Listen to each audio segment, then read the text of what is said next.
transférer des gros fichiers.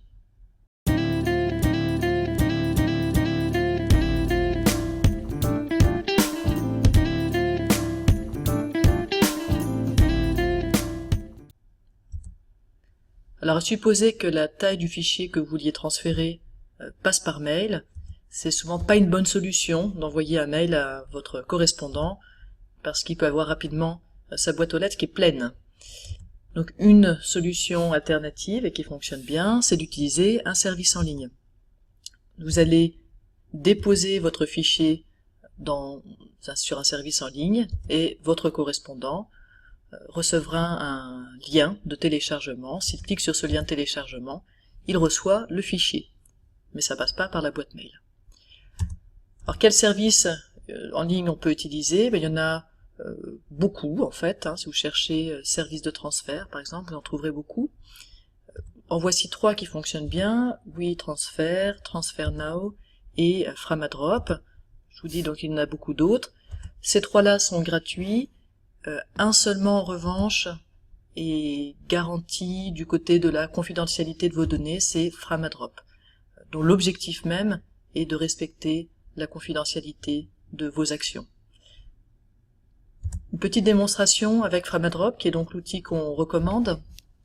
Alors rendez-vous sur un moteur de recherche et cherchez Framadrop. A priori le premier lien que vous trouverez sera correct. Et vous avez ici cette interface qui est vraiment très simple.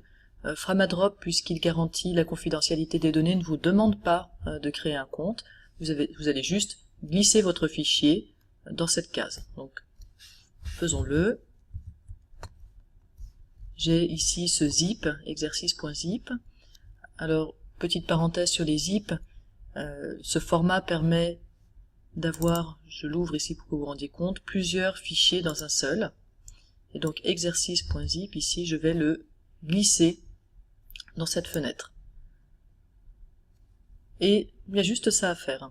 Alors vous pouvez choisir au bout de combien de temps ça expire, puisqu'il y a expiration, à nouveau pour garantir une certaine confidentialité de ce que vous faites. Et puis vous pouvez aussi cocher cette case si vous voulez que le fichier soit supprimé après le premier téléchargement.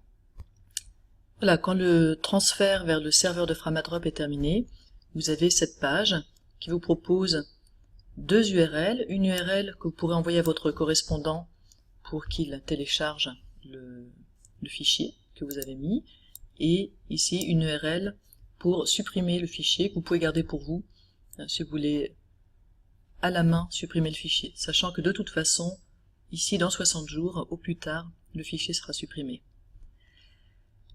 Vous pouvez aussi envoyer directement un mail depuis cette interface Framadrop, c'est ce qu'on va faire ici.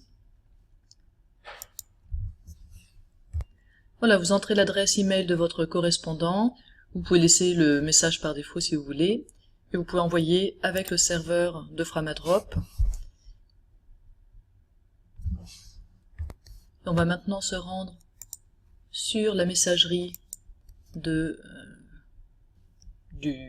correspondant, qui reçoit donc ici un message avec un lien pour télécharger le fichier. Le fichier n'est pas directement passé dans le mail, c'est juste un lien vers le fichier qui est passé. Si on clique sur ce lien, voilà ce qu'on obtient. Alors évidemment le correspondant n'a pas non plus besoin de créer un compte, et le téléchargement commence.